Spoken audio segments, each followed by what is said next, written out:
নিয়েছি রসুন কয়েকটা, বেশ পরিমাণ মতো রসুনটা একটু বেশি নিয়েছি। এটা নিশ্চয়ই দেখে চিনতে পারছো অনেকেই, অনেকে না সবাই চিনতে পেরেছো, এটা কাঁঠালের বীজ। তো এটা বছরে একবার দুবারই পাওয়া যায়। তো অনেকে কাঁঠাল পছন্দ করে না, কিন্তু কাঁঠালের বীজটা খায়। এটা সারা বছরের অপেক্ষা করে থাকতে হয়, এই সিজনের সময় 2-4 বার যে বীজ পাওয়া যায়। তো কী হয় বলো তো, কাঁঠাল তো ব্যাপারটা কী হয় বলো তো, কথাটা বারবার মানে বলতে হচ্ছে কেন, আমার এসে চলে আসছে, এই জন্য কথাটা বলতে গিয়ে কেউ চলে আসলে বন্ধ করতে হচ্ছে, দিয়ে আবার করতে হচ্ছে। প্রবলেম হয় না যখন একসঙ্গে সবাই থাকা হয়, তো একটু প্রবলেম হয় ভিডিও টিডিও করতে। তো আমারও সেরকম প্রবলেম হচ্ছে। তো যাই হোক বন্ধুরা, একটু কষ্ট করে দেখে নিও। তো এটাকে সেদ্ধ করবো। কী হয় বলো তো, মানে কাঁঠাল খাবে না কিন্তু কাঁঠালের বীজ খাবে। তো কাঁঠাল যখন খাবে না, বীজটা কোথায় পাবো? ওই রকম হয় না, আমাদের বাড়িতে এরকম কাঁঠাল খাবে না কিন্তু বীজ খাবে অনেকে। তো কাঁঠালের বীজটা আমি কোথায় পাবো? তো যাই হোক, অনেক কষ্টে কিছু কাঁঠাল ছিল, কাঁঠালগুলা খাওয়া হয়েছে, তার বীজটা রাখা হয়েছে। এই বছরে যে 2-3 বার খাওয়া হয় আর পাওয়া যায় না। আজকে কাঁঠালের বীজে বড়া করবো। কাঁঠালের বীজ দিয়ে অনেক কিছুই রান্না হয়, তো আমি আজকে বড়া বানাবো। বড়া বানাবো, নিয়েছি আলু, কাঁঠালের বীজকে খোসা ছাড়িয়ে নিয়েছি, আর নিয়েছি একটু ডাল। ডালটা আমি কী হয়েছে, আগে থেকে ভেজাতে ভুলে গেছি, এই জন্য সঙ্গে সঙ্গে ধুয়ে নিয়েছি। সব একসঙ্গে সেদ্ধ করে নেবো। যদি ডালটা ভেজানো থাকতো তো আমাকে সেদ্ধ করতে হতো না, আমি আলাদা বেটে নিতাম।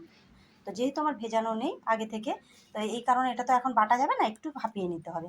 তো আমি এই জন্য ভালো করে সবগুলো সেদ্ধ করে নেবো। চলো সেদ্ধ করে নিয়ে আসি সুন্দর করে। এদিকে নিয়েছি পেঁয়াজ কাটা, রসুন আর অল্প একটু আদা। তো পেঁয়াজ মানে আমি নিয়েছি পেঁয়াজ আর আদার থেকে রসুনের পরিমাণটা একটু বেশি নিয়েছি, একসঙ্গে বেটে নেবো। তো পেঁয়াজ আমি আলাদা কাটা দেবো, এই জন্য বাটার পরিমাণটা অল্পই নিয়েছি। তো রসুনটা এই বড়াটায় একটু বেশি পরিমাণ দিতে হবে, একসঙ্গে ভালো করে পেস্ট বানিয়ে নেবো। তো সেদ্ধ হয়ে গেছে, আমি নামিয়ে নিয়েছি দেখো। দিয়ে হাতে করে নিয়েছি, মেখে নিয়েছি, ভালো করে মেখে নিয়েছি যেন ডোলা ডোলা না থাকে।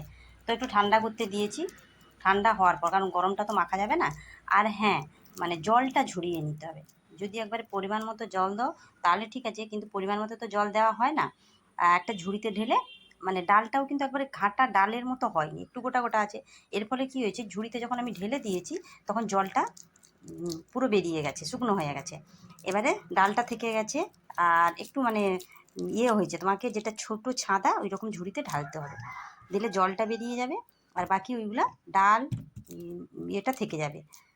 ডালটা তো সাধারণত ডালটা বেরিয়ে যাওয়ার কথা, কিন্তু ডাল বেরাবে না। তো সেদ্ধটা আমাকে ওইভাবে করতে হবে। দেখো হাতে আমি সুন্দর করে ম্যাশ করে নিয়েছি। তো এই ডালটা যদি আগে থেকে ভেজানো থাকে তাহলে ডালটা কাঁচাই দিয়ে দিবে। আমার ভেজানো ছিল না বলে আমি ওটাকে সেদ্ধ করে নিয়েছি। তো যদি তোমরা চাও এটাকে গ্রাইন্ডারে ভালো করে পেস্ট করে নিতে, ঠান্ডা করে, ওটাও করতে পারো। তো আমি হাতেই করে নিয়েছি।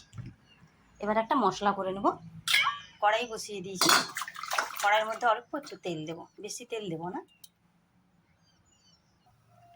দিয়ে দিয়েছি, এবারে পেঁয়াজটা দিয়ে দেবো, কাটা পেঁয়াজটা দিয়ে নাড়তে থাকবো, একটু হালকা ভেজে নেব।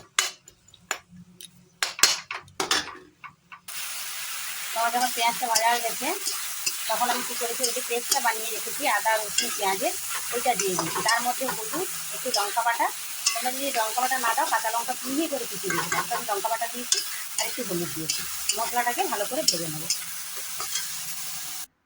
তো মশলাটা ভেজে নিয়েছি। মশলাটা কিন্তু একবারে কড়া করে ভাজা যাবে না, একটু কাঁচা থাকবে, মশলাটা ওইভাবে নামিয়ে নিতে হবে। তো এটা ঠান্ডা হলে একসঙ্গে মাখিয়ে নেবো।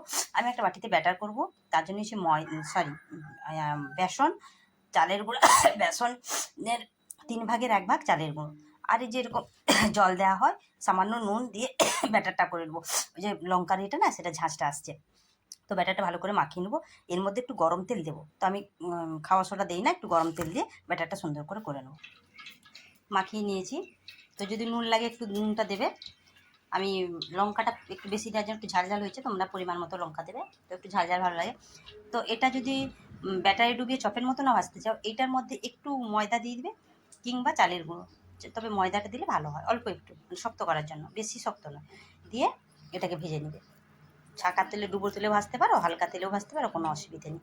তো আমি এটাকে চপের মতো কয়েকটা ভেজে নেব, তারপরে আবার ওই রকম ভাজবো। তো চলো আমি তেল বসিয়ে দিয়েছি।